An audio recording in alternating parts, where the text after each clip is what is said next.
So the Stuart line. This is going to be the line that is the drama line of much of what we're going to talk about here.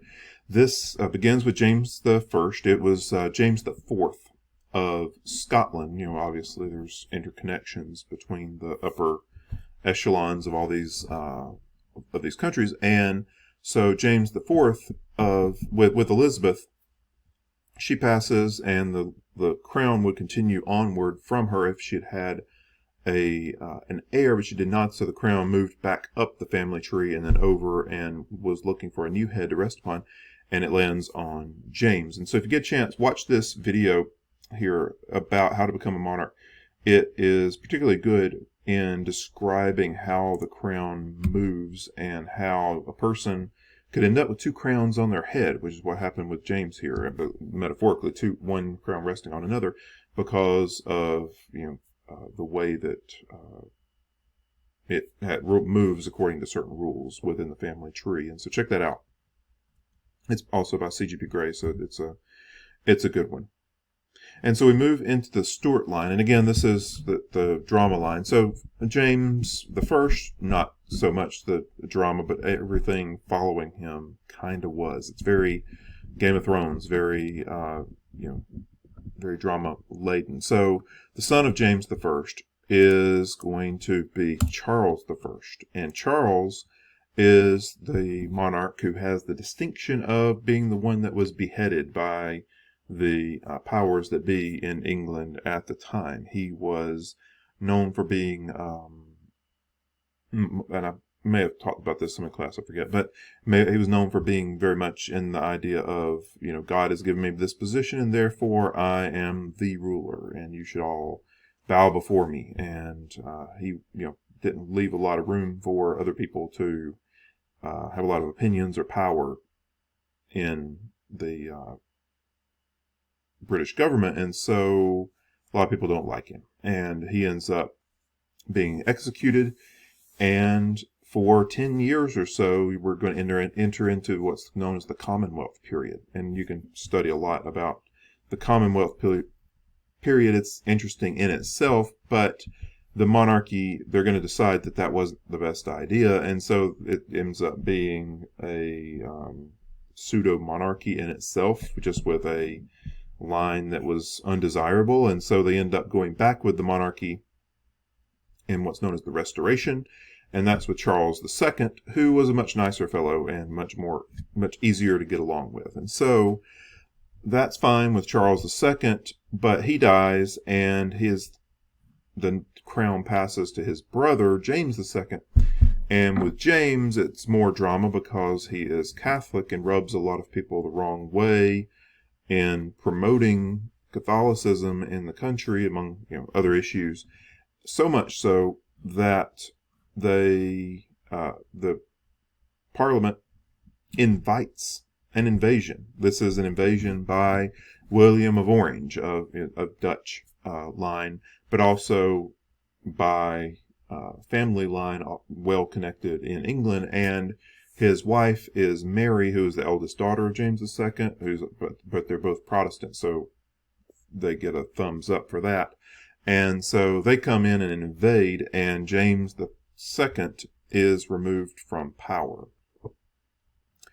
But along this same time period, you have the English Civil War happens, and then the Stuart line is going to end up with Queen Anne, who also had her own set of drama about who was going to be her successor, and she didn't like the idea of it passing to a different house, but her children had all died, and so they were in a situation where it would have to go to somebody, and they had certain Parliament preferred it go to a different house rather than it go to other possible successors connected to Anne, and so it ends up now heading into the House of Hanover. And I'm sorry I didn't create a bunch of slides for this. I just thought it'd be better just to describe it, because this period we've already covered a bit, and you could also find more information just easily about it. So this line, the House of Hanover, begins with George I. It's going to be a rather long line of succession, primarily because Victoria was so long-lived, and she was the last of the Hanover line. But George the First is going to begin it. You're going to get that succession of Georges. So George 1, 2, 3. I think George the Fourth, if I remember correctly. But obviously George the Third is best known for losing the Americas or the North America with the American Revolution. And then this Hanover line is going to have its heyday during the 1800s because of that Victorian era, which we've already talked about plenty, so we won't go into that. But Victoria is extremely long-lived and has a very long reign, and this is the British century. So she is there for much of the 1800s, and it becomes this sort of golden era for Britain during that time period. And so her death in 1901 is going to lead into this sort of next era. I want to make sure I tell you the correct term. I always get it slightly incorrect.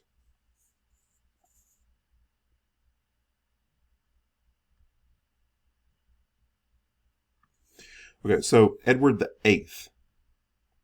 Victoria had 9 children, and Edward is her heir, and it becomes Edward the Eighth, and he starts the line of Saxe-Coburg-Gotha, but it's with the German connections that were formed through Albert, Victoria's husband, and so a lot of German connections come in through that marriage, and the Saxe-Coburg-Gotha line is rather brief. It's a mixture of his of names that come along. And Edward VIII dies in 1910, and the crown is going to pass to George V. And this is the Windsor line that we know today.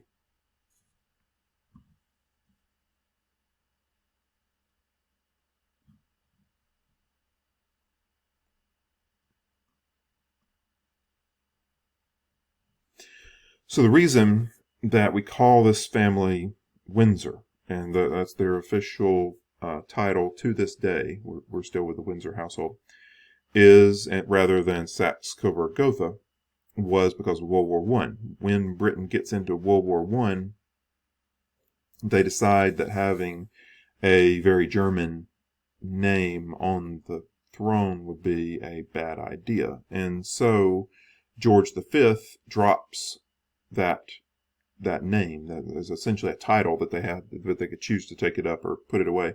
And so rather than Saxe-Coburg-Gotha, they go with Windsor in response to British sentiment, because you're fighting your enemy. They don't necessarily want the monarchy to have a name that's associated with the enemy at this point. So much of the world is going to change. Jump forward, I apologize. Change during his reign from 1910 to 1936. Before the war, he was related to many of the monarchs of Europe, obviously through very old family ties. But due to that war, there were a lot of revolutions that happened. They lose connections in Austria and some in Germany and Greece and Spain and Russia. And so they still maintain some connections, but the connections get weaker because of the removal of monarchies or various things that happened during the war. Another thing that happens in Britain during this period is that some more socialist sentiments are boiling up in society. More working class identity. The Labour Party is developing, and this is, in a lot of ways, George V was seen as a sort of a turning point for the royal family. The Windsor line is a turning point. They're much more connected with the people, a lot less aloof. I mean, they still live in castles and are well-to-do, but they're much more human. They're much more real people who are just part of a family line that puts them in this position. One example was that in 1924 there wasn't a clear party in control of Parliament, and so a duty of George V was to appoint a prime minister when there was no clear leader of the government, and he actually chose a labor minister, which was a big deal because that's basically saying I as the monarch are looking after the common man, because the labor was sort of the representative of the common man at that point. And so that was a big deal for him to choose to do that. He was the first monarch to deliver the annual radio address, because that was a new form of communication. In 1932, that was a big deal, and it's been going on ever since. It's a tradition that continues on even with Elizabeth today. So he's a very well-liked king, very well respected, but he does have a difficult relationship with his oldest son. His oldest son really didn't want to marry and settle down, but he is closer to his second son, Albert, and also his second son's daughter, Elizabeth, who we are well familiar with. And so in 1936, George V will die, but because of the rules of succession, the crown is going to land on the head of his eldest son, who is Edward VIII. I think earlier I said Edward VIII for Victoria's successor. That was Edward VII. Edward VIII is George V's successor. And so this is one of those sort of unfortunate marks in the monarchy. I mean, there's been quite a lot given the length of its history, but this was one of those that they wish they could have just avoided. But the crown does land on the head of Edward VIII, who is not particularly interested in it. He is only king for actually a little less than a year, January through December. And what he wanted to do was marry somebody he really wanted to marry. And he wanted to marry an American socialite by the name of Wallis Simpson. And this Wallis Simpson had been divorced twice. So with being the leader of the Church of England, as the monarch is, and they just got a lot of pushback. Like it would be poor form for the king to do that. And so it gets a lot of pushback from various parts of government, and a lot of force behind it. And so with that, he chooses to abdicate, choosing his own life over a life of serving as king, but unhappily. And so you can see the instrument of abdication here as it's written. It says, "I, Edward VIII of Great Britain, Ireland, and the British dominions beyond the seas, King, Emperor of India, do hereby declare my irrevocable determination to renounce the throne for myself and my descendants," which is a key, saying that I revoke the idea that that line can continue below me. Instead, it's going to go, I'm determining that the crown is going to go back up and find the next head to land upon. My descendants, my desire that effect should be given to this instrument of abdication immediately. In thereof, I have hereunto set my hand this day in the presence of these people. So you see, Edward R, which is the king, which as soon as he signed this, he was no longer going to be signing Edward R, and then Albert and others, but Albert it being his brother. And when he signs this letter, that R is going to jump to Albert, who is going to become king. And we'll talk about that here in just a second.